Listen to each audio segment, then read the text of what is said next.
Welcome to A Lunch with Biggie, a podcast about small business and creatives sharing their stories and inspiring you. My guest today offered dance and performing art classes for all ages, providing a platform for self-expression and inclusion, encouraging every individual can shine. Please welcome the owners of Imagine Performing Arts Center, Stephen Johnson and Sarah Fanok. What's going on, guys? Hi. Hey, I feel like Sarah's name should be first. I feel like she's more important. That's not true. You're so silly. Do you want me to do the intro again? No, let's just keep it this No. one time, my name being first. Okay. Well, I appreciate you guys taking the time to have a lunch break with me. Usual question, what's your go-to lunch or sandwich? Okay, so if I'm going for my go-to sandwich, it is definitely a buffalo chicken sandwich from Wawa with just chicken, pepper jack cheese, the sauce, jalapenos, and extra sauce on the side so I can continue to dunk that over and over and over. Before you answer this, I have a question. How the heck do you put that? Because is that even extra top buttons? Like, can you even? Oh, you have to go through the customize. So you go to the breaded subs, and then you hit customize, and then it lets you just pick everything that you want.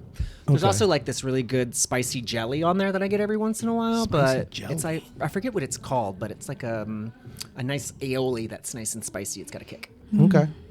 What about you, Sarah? I don't eat bread. It's fine. So what's your go-to lunch? But I love sandwiches, so it's really sad that I don't eat bread.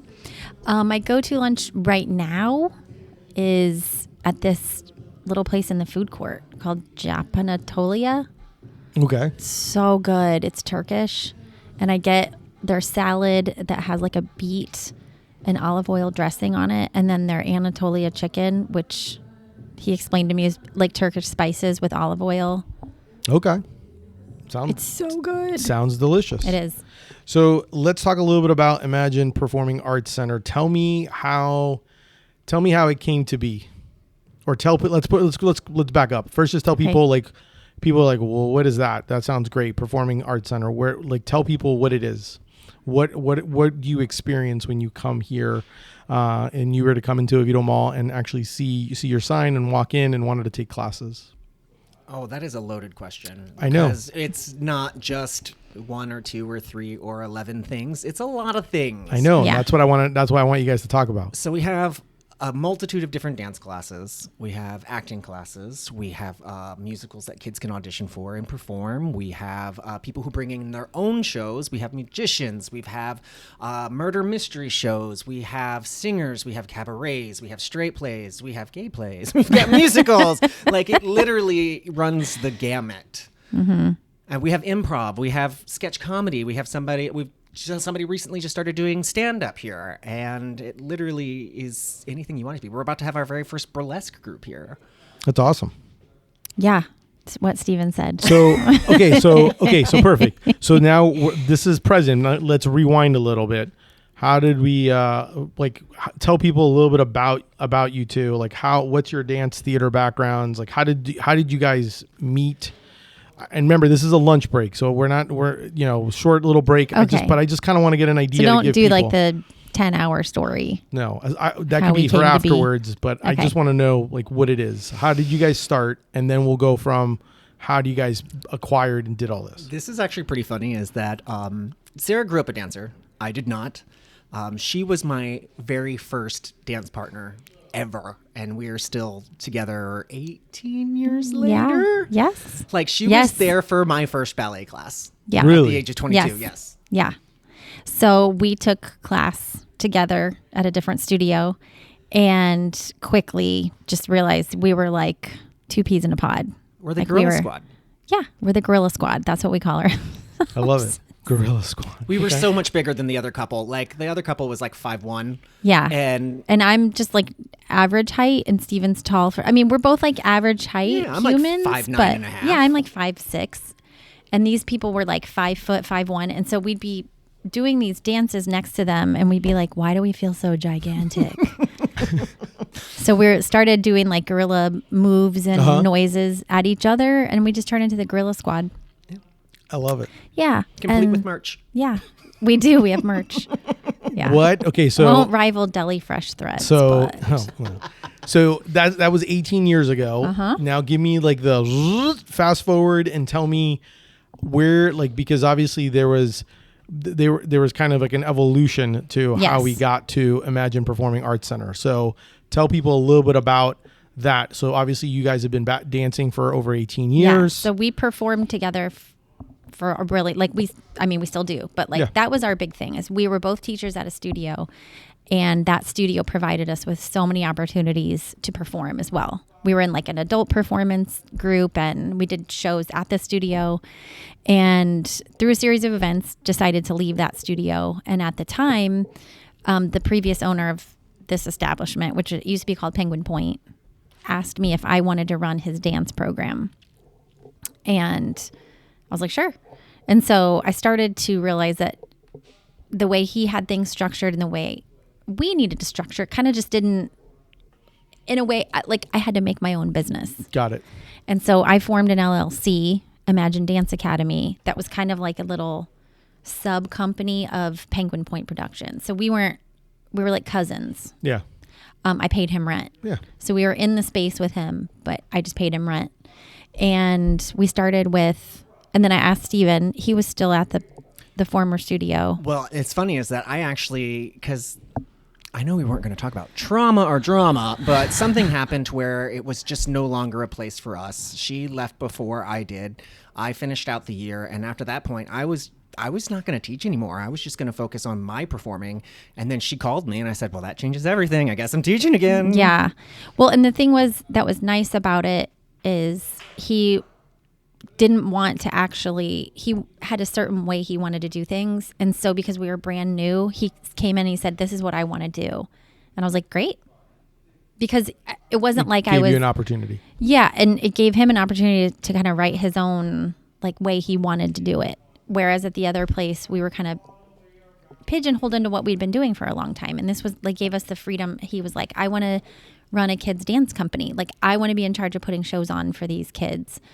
And so it just ended up, then we found other teachers to teach, we have tap and hip hop, and I do the ballet, and then lyrical, so we had all those things.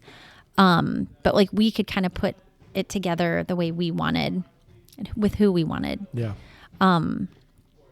So that lasted for quite a while. Like we started super duper small. I mean, I think my first class had like 2 kids in it, and I had like 2 or 3 classes on the schedule. And last year, around, I don't know, whatever, So October. 2023?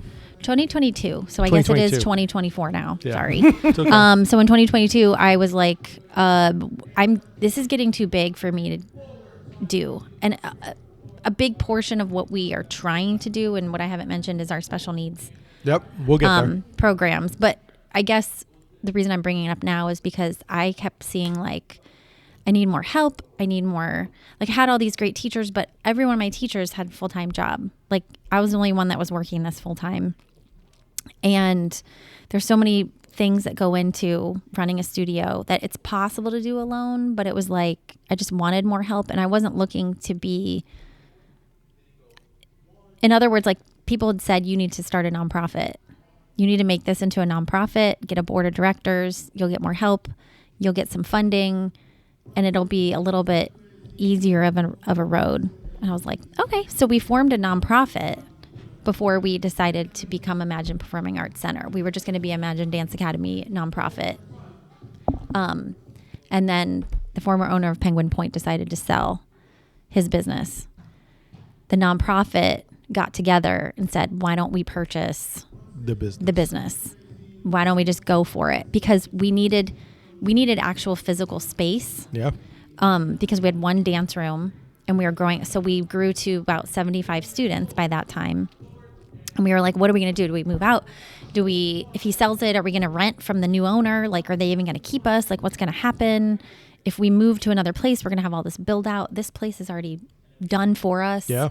So after we had a meeting, I mean, pretty much unanimously, everybody was like, let's try to get the money together and buy Penguin Point. Yep. And so Steven and I got the money together. It was us. It was us. And I have a background in a theater too, so I was comfortable like saying, okay, we can keep the theater stuff as well. Yes. No, which I think is great. I mean, that's kind of what you want. Now, the interesting part, obviously, and we'll go more into detail on this, but like what I find very interesting is obviously it's inside the Oviedo Mall. Yes. So it's not your typical, but I also think that it kind of does provides walking traffic. Mm-hmm. It also provides a fact where it's like, there are some dance studios that are kind of sketch in some sketch areas because, so because of that, it kind of works where you're like, hey, I'm in a spot where, people can go and do things and whatever. There's other opportunities and whatever to do there. So, so I think it's great. Obviously, I always like to tell people kind of how I met you guys. I met you guys because my daughter dances and also teaches at the studio. And one of the things that I absolutely love, which you've already kind of brought up, was the fact that the studio is offering classes for all children, adults of all abilities and backgrounds. You guys offer, special needs classes. I think I love the fact that you guys offer like a homeschool program as well as adult dance, which I don't believe a lot of places offer these typical dance classes. I'm no expert. I'm just a dance dad and I just show up. But I'm just kind of curious, why was it so important to you guys to want to be able to offer such an inclusive and be able to have like a special needs classes as well as the homeschool? Like, I'm just kind of curious, like where the thought process came from that and why it's so important to you guys. Should I answer this, Stephen? Yes. Okay. So without me getting all teary, I've always, like from a young age, watching my mom care for people with special needs. It's just always something that, like, without saying it in the wrong way, you kind of either have it or you don't. Where you just feel, everybody has kind of like the thing that they feel the most comfortable with or that they feel really comfortable with, like in a need that needs to be met that they feel comfortable with, whether it's caring for the elderly or, there's all kinds of things that I'm so comfortable around people with special needs. And I just wanted to further that into something that I was capable of, which was teaching dance. And I was given a really great opportunity at the other studio to work with a couple of people with special needs. And it just opened my eyes to this one desire that they have, that everybody has to be included. Mm-hmm. How incredibly beautiful and more, I don't want to say important, but when we would spend time with this, it was one specific young girl that we would spend time with. And I was just given an opportunity to kind of jump in on a couple classes with her. It was it meant more. It's not that the other kids didn't matter. It's not that, but it was there was just something a little extra there. And me just realizing okay, not everybody feels comfortable doing this. I mean, honestly, not everybody feels comfortable doing it. Yeah. And I was but I do. And I almost feel more comfortable in this setting. I grew up in a super strict ballet studio, and there was no games. Mm-hmm. It was all, it was all business. Yeah. You better be trying to be a professional ballerina, or what are you doing here? And through breaking through that trauma and understanding that that wasn't a healthy way for a child to grow up, body consciousness and all of that kind of stuff. Couple that with just wanting people, everyday people who come in and are I don't know, I used to be a dancer, or I don't know, I've always wanted to dance, but I just can't, or I don't know, my child would love to dance, but he's in a wheelchair. Whatever it might be, I'm my attitude is always okay, and what are you trying to say? We're not stopping you. Why are you? Come and take a class then. Yeah. We would love to have you here. I mean, I had one of my first students in the special needs class she could only walk with a walker. And it was just having her, I mean, you remember seeing her. Yeah. She was just, it was just so much fun to watch how excited she got just with me. I mean, I don't know. I could probably go on, and I know that this can't be a super long explanation, but it's just, okay.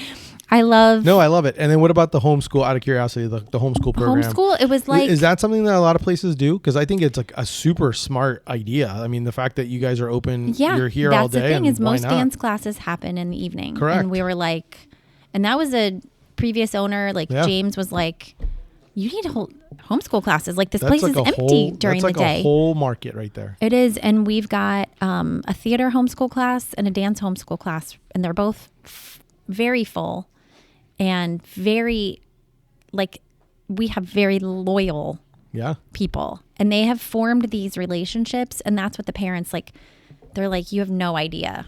Like, you absolutely have no idea, like, how much this means to my child to come here. Because they come for 3 hours. So it's not just like they're dancing around for 3 hours. Correct. They have playtime. They have lunch together. They are so creative. Our theater homeschool program is led by somebody that is just absolutely amazing, Emerson. And she does sound. She does stagecraft. She does, you know, musical theater, acting. Like, she does all of it. And so it's just kind of like, I don't know. Why not? Yeah. I think that's what my thought was. Yeah. No, Why I love that. not? We're open, or we can be. Why not? So, yeah. Steven, how do you balance working full time and also working here? Like, I don't. Do you sleep or what do you do here? Every third Thursday, I get to take a nap. Oh my gosh. It is, so I am a performer in a local theme park that will go unnamed. That's it. But as a performer, we only do basically 6 shows a day. So I do have quite a bit of breaks. So I'm able to take my laptop and my stuff into work and work during my breaks. And people laugh at me all the time. I'll answer the phone. Imagine this is Steven. And they're like, oh, Mr. Businessman over there. For the most part, it's not as difficult as you would think to balance. Now, when there's like certain things happening in the business at, you know, at the theme park, where, you know, maybe additional rehearsals or trainings or something, and that's where the challenge comes in, because then I don't have those breaks to help balance things out. Yeah. No, I totally can see that. It's always tough, but you figure out a way. You guys always do. Mm-hmm.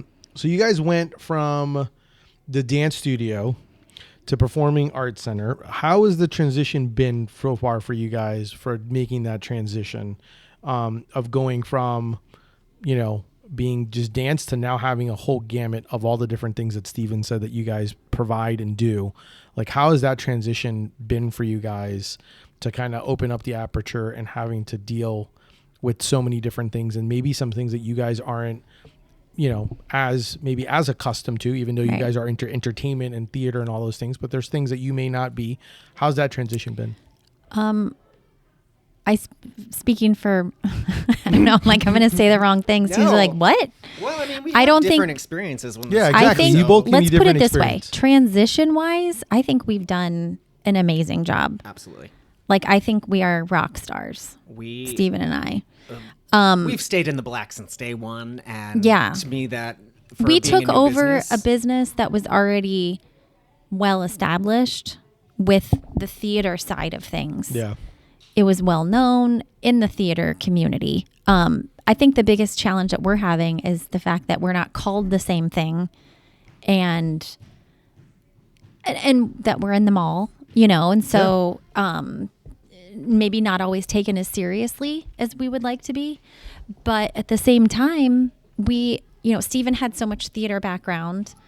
He had lots of ideas. I think we sat back in the dance side of things thinking, oh, if we were running the whole thing, this is what we might do. You know, it's easy because we were here. Like, we were in the space. Yeah, you saw this it. space was ours, basically. Like, he was very generous with us. Like, we were part of the space. We were renting space from him. We were renting one of the little, because he had 3 spaces altogether. But it was like the whole place was ours too. Like, he made us feel very welcome here, and not, so it's like when we transitioned, it was like almost like, okay, now we can kind of do the things that we might have already thought about. What would we do if we owned this? I mean, it's not something I thought about every day, but I definitely had my ideas of what I would have done. And so I think that, coupled with the idea that Steven had a good theater background, he's got connections with different people, and just some ideas we had that maybe hadn't been done here before, but you know, so What about all you, of Steven? that I think is I think the biggest obstacle I went through is maintaining the schedule of all the spaces and all the theaters and all the techs and all the classes, everything all together. It is an intricate puzzle based, because we will have 3 or 4 shows in one theater in a day, depending on the day. Like, we'll have a children's theater, and then we'll have a magician, and then we'll have a matinee, and then we'll have a comedy show. That was probably the biggest struggle with me, but I also welcomed it with open arms and was like, hey, let's go, let's add more. well, yeah, because I think the thing that, because I messed up, like one of the very first weeks that we were here, I put a floor. I mean, Steven helped a teeny tiny bit, but he works full time. We've already discussed that. So but this is you also work full time, by the way. You're here. No, this is my But full time job. Yeah. But so we were putting the floor in, and I had been like, yeah, I'll be ready by this weekend, you know, and someone had a play happening in the theater that I was putting the floor in that weekend. And I went in, I'm like, there's no way this is going to be done. So I remember like being so upset, feeling like this is my first huge screw up. Like, this is just humongous. And I called the person. He's like, we'll just move it into the other theater. It's fine. He's like, it's not a big deal. I'm like, oh, okay, great. You know, so we're working with people that love the space. They were in the space before. They're still in it with us. They're thankful that we kept it going the way it was already going. And we've actually added some things that I think they're happy about. So there have been errors that we've made, and we're human, and we're still learning. You know, we haven't even been doing this full thing for a year, and you know, every mistake is a learning experience, I guess. I like that. So yeah, it's very true. What's the? Were you going to say something? I was just going to say, and also too, like people who come here for the first time, they are like, it's in a mall, and they get in here and they're like, oh wow, the space is so cool. Like, just the little changes that we made in the very beginning. Like, Sarah has a design eye. She has like excellent taste. I do not. So she immediately transformed just the lobby to be more homely and more welcoming. And then people walk Not in, homely, they're like, homey. Sorry, not homely. But people walk in, they're like, oh my, like, whoa, this is a totally different energy. And now people will come and just hang out at one of the little tables and read while their kid is in class, or That's get what work I do. done, or I'm usually editing a podcast here. see, when she's in a class. So I totally get that. What's been the most rewarding and the hardest part? Well, for me specifically, we just did the Nutcracker for the first time, and I had one of the moms, and this is always the most rewarding. This happens to me more than I even talk about, but I had a mom take me aside, absolutely in tears, telling me that this is the first place her daughter's found that feels like home ever.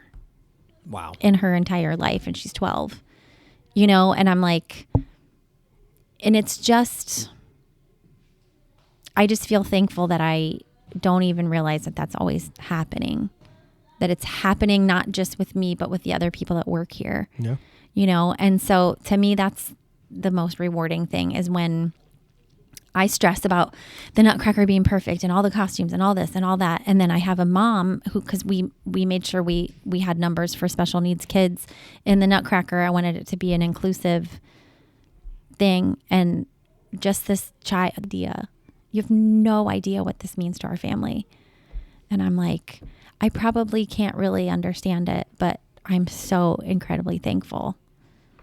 So then it doesn't matter if a costume piece fell off, or someone's, you know, hair piece didn't get put in on time, or whatever. Yeah. So It's kind of the hard part, though, sometimes when you're trying to be like, you want it to be perfect, but you also have to realize, like, there's kids involved. Yeah, exactly.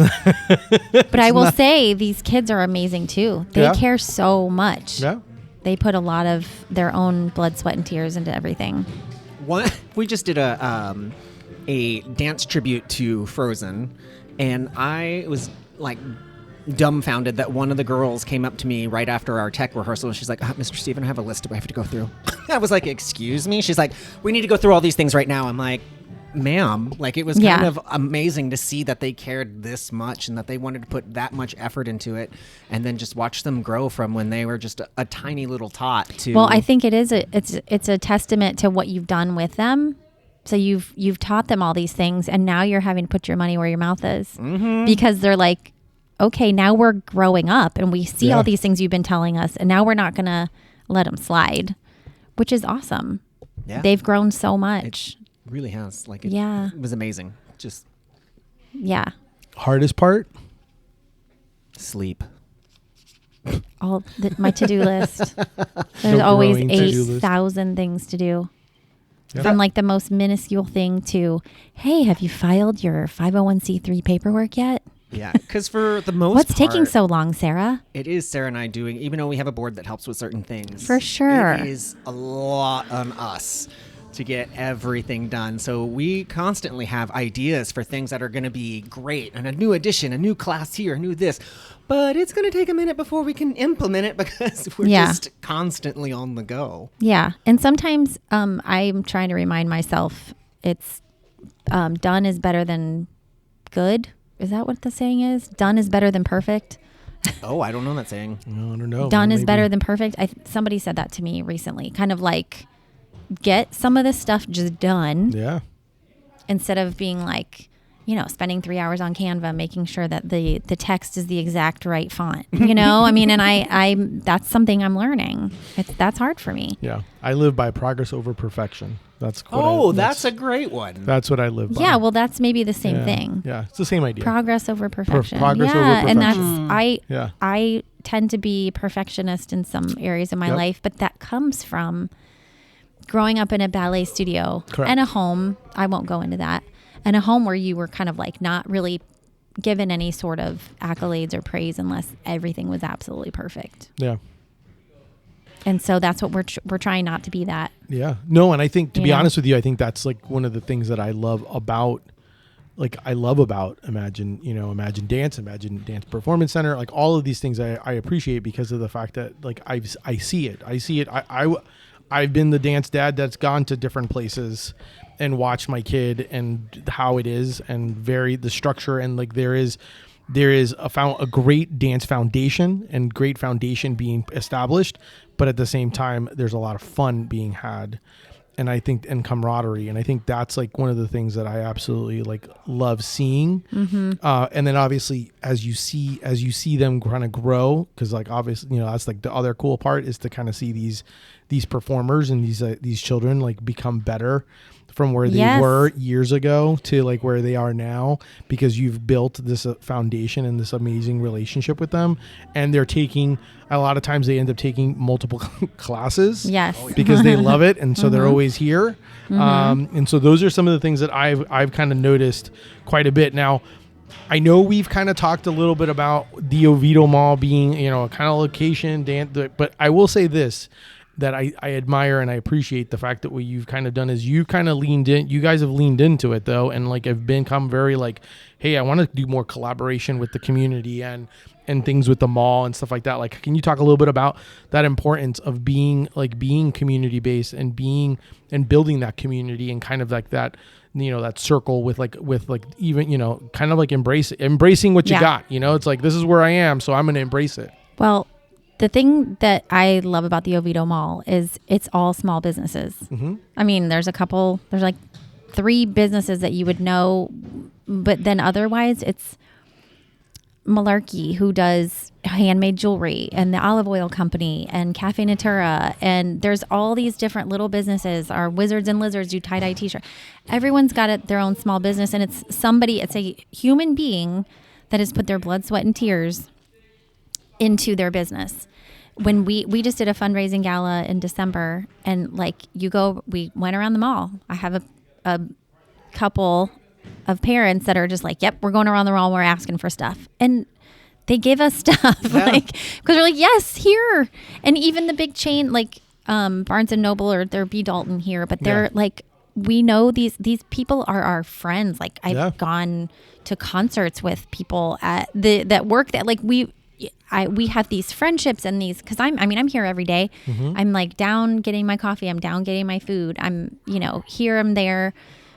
it's a little community, and it's so great because basically everybody's like, "Ooh, the mall's like a dying thing," and I'm like, but it's still, the building is still standing, and they're still renting out space. Yeah. So what does it matter if you go there and you're finding Abercrombie and, you know, Victoria's Secret, or you're finding a bunch of small businesses of people who really, really care about what they're doing and their customers, Yeah. and they're working for it. I wrote a Facebook post recently, like, I've never, ever, ever worked so hard in my entire life as I do at this job. But like it does feel like work sometimes, but Yeah. most of the time it doesn't. It's rewarding work. It's very rewarding work. And it's like that whole idea of like, you're putting in all this time and you're actually seeing the fruits of your labors. You're putting in all the rehearsal time for Frozen, and you watch the show and you're like, oh my gosh, wow. Or you watch the Nutcracker and you have people coming up to you crying afterwards because they're so overwhelmed by it, you know? And so it's, the Oviedo Mall has that feeling about it. Mm-hmm. The barbershop, you know, like Yeah. the keto cafe, like The we're gaming just, place, the Yes, like- Calliope Street. Calliope Street, like, hey, they're just- when I go in to get a Yes. little frozen wine. Amaduzzi's, like photograph place, like there's so many things. We have like the studio lot next door to us. Yeah, it was actually They a friend of literally mine that just moved brought in. us like a thank you card for being good neighbors. Like we just have a little community. Yeah. Because it's not like there's some corporate office somewhere. Well, you guys are all Like, in it we're together. yeah. You know, and it is. It's like it's like a little hub of small businesses in here. It which really is. The is. fun part about it. Yeah. Yep. And it's easy to talk to the mall management here. Like, because Oh. we still have, So easy. management of whatnot, but they're so chill and like And just willing helpful to help and caring. And okay, so I don't know if I'm allowed to promote something, Go but ahead, promote. we are doing a fundraiser for us right now where with the Oviedo Mall Carnival coming up. You know how they do the carnival in the parking lot, and we're selling wristbands through Imagine, and we get a portion of the proceeds. And Yeah. the mall manager's like, "Hey, I want to give you this opportunity to do this fundraiser." I was like, "Okay, Sure. you know, Yeah. But- I'll take free money yeah." to help. I was excited. So we're a great little community here. What do you guys do? Obviously, like you said, you're putting in more work than you've usually ever done when it comes, and obviously that's usually what happens when you run a small business. Mm-hmm. What do you guys do for fun? Like, what's your detachment, or what's your thing that you do to to kind of like you time? Do you have you time? That Yoga for me. Okay. Yeah, well, I wouldn't say like that's my I guess it's fun, but it's like that's my necessity Yeah. outside of work, Mhm. and just spending as much time with my family as possible because I am gone more than I used to be, and one's in college and one's on his way, and so my husband has his own small business, so he's always busy, you know. So it's just trying to actually be with my little family unit as much as I can be, Yeah. and then my small group of important people right outside that family unit that I like have neglected for the past year, Yeah. but that are still so incredibly by my side. And so trying to get time with them, you know, so it's like, I can't even say like, I love doing puzzles, jigsaw puzzles. Oh, okay. Yeah. That's like my idea of like heaven is like just sitting and doing a jigsaw puzzle with like, I know it's so weird and Okay. It's not dorky, weird. but What about you, Steven? That's a really loaded question because I guess because I'm always on the go and I'm always, sometimes I will be working all day at the day job and then come here, and then before you know it, it's a 15, 16-hour day. And then so I really enjoy my time on the sofa with my dog. Okay. That's like, I want to go home. I want to put on a movie that is probably terrible. I want to sit there underneath my dinosaur blanket and just relax. I mean, it's kind of same Yeah. thing. But I've all Your immediate family. I your will say dog. this. I have over the past maybe more of the year, less of a year, have really gotten into cooking again. So that's like one of the things that I do at home. Like I'll go home and I'll cook for my roommate and myself, and just like really play in the kitchen Yeah, that's awesome. Basically because the kitchen got remodeled and now it's a nice kitchen. And so, So I'm now like, you wanna let's cook in do it. this. Yes. I love it. Yeah.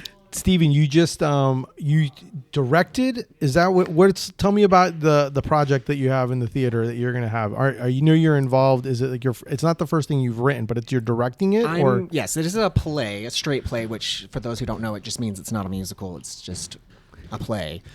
I love Some that. people It's a don't know. play. They're like, wait, what? Like, what's the difference? In the past, I normally play a heterosexual man.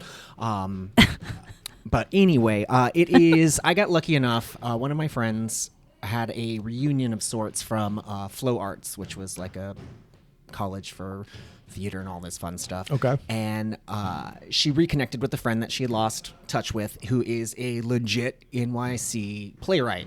And they got to talking. She gave me the script. I read it and I said, oh, we've got to do this. You know, I want to direct this. I've never directed anything like it. You know, I've always done musicals and dance shows.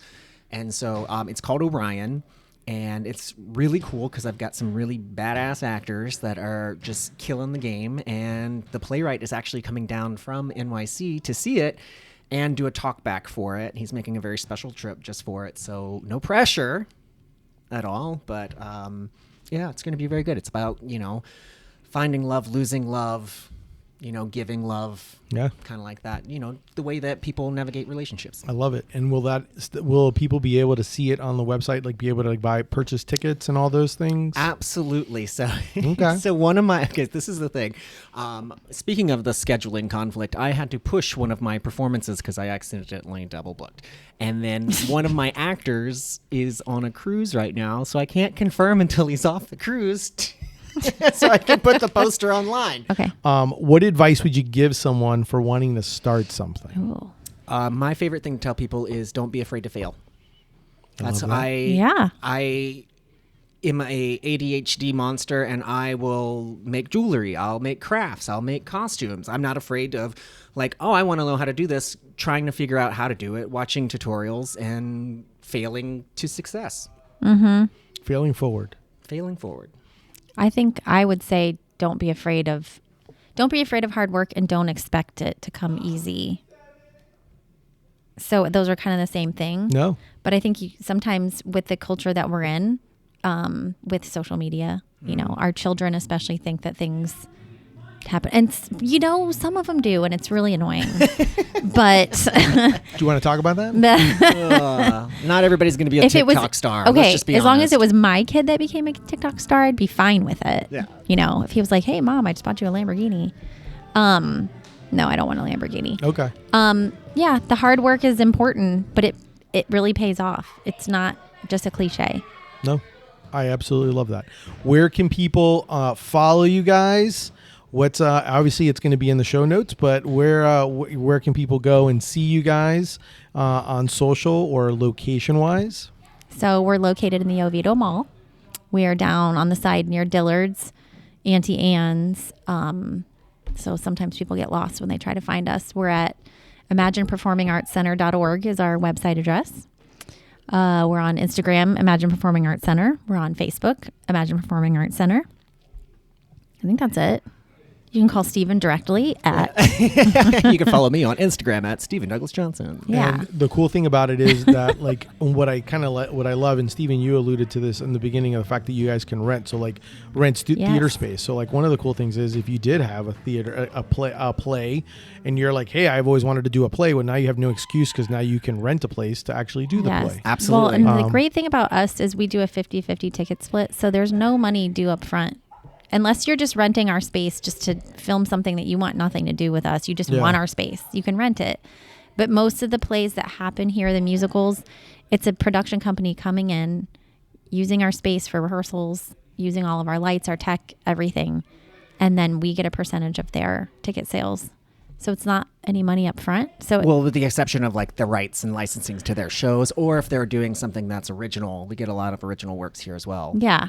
Where it's just So we're it's very a little cost more effective. It's a little more doable And how does that You work? know? Out of curiosity, how does that work when if you were to do like a play or something like that, and like have like props and like and set and stage setup and all that stuff? Like, is that something that they would bring, or you guys have like certain? I know there's like a bunch of stuff in the back. Yeah.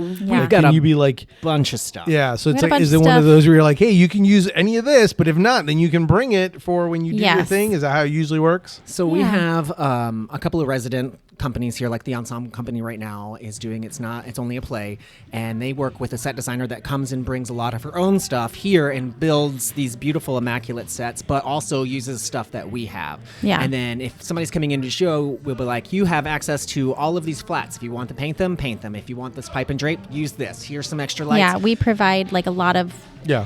basic Basics. set Yeah, pieces. it makes sense. Yeah. And then since you said it a few times, I just want to make sure I have my terminology correct, because I'm not going to call things straight play or whatever. So my question is this: if someone were to say, "Hey, I'm having a play," that would mean that there's no music involved. But if it's a musical, or what's the and I know this has nothing to do with it, but I'm now just curious. Like, at what point does it constitute from a play to a musical? Is there like a too many songs, or what's the what's the story? There's some gray area in there, but a lot of times the musicals are ones that have plots driven by musical numbers. They're Got it. not just hey, here I am and I'm dancing and look at me. It actually progresses the plot versus a straight play could be a comedy, could be a tragedy, it could be anything, but there's just not a element of music. Yeah, like if someone was where- singing in it, it would be because maybe the character was a singer. Yeah. Yeah, that makes sense. Where like a musical, it's like people just burst into song, like no apparent reason. Yep, like La La Land. Yeah. We won't talk about that. No, we won't. I love La La Land. I couldn't get past the opening. Shut. Bella and I turned. I've watched it twice. I've tried watching it twice. Me Oh my too. gosh, The don't tell my first daughter one- that. The first one was with my wife, and then we turned it off and we looked at each other and I said, "I'm just not cultured." And then the second time I watched it with Bella, and Bella kept looking at me going, "What is going on here?" And I said, "This is what I was telling you." And then next thing you know, she's like, "Let's watch something else." And I was like, sold. Yeah. And I like literally changed it. I tried. don't I love know, I musicals, loved it. and I love musicals. I'm all about And musicals. I don't love musicals. Yeah, See, maybe- I'm perfectly fine with it. It's Maybe just it's a you know, musical made for someone who's not a musical person. Maybe. I don't know. That's going to be the question, by the way, on my podcast. It's going to be on the thing. It's like, did you enjoy La La Land? That's the question, by the way. That's what's the poll going to be, because we're going to ask that anyhow. Okay, awesome. That's our show for today. Thank you so much to Stephen and to Sarah of Imagine Performing Arts Center for coming on with me and letting me record here Thank you for at their having studio. us. Oh yes, for sure. Definitely make sure to check them out online. You'll see the show notes. If you're in the area and you have a kid who wants to, like, hey, I have some creative idea and I want to do it. Guess what? Maybe come reach out to them. This is the great thing about it. It's kind of like what I love about Orlando is that if you have an idea, you can make it happen. And if you're creative enough and you have an idea, they're probably teaching a class or know someone who's teaching a class. So reach out to them and find out what it is. Or if you have a play, you have no excuse now. We have a place for you to do your theater. If you want to support me, check out my show. Make sure to subscribe. Make sure to tell all your friends. Lunch with Biggie. You want to support my brand, Deli Fresh Threads. Sandwich selfies all day. And till next time, keep eating sandwiches and follow your passion. Thanks, everyone. Thank you. Bye.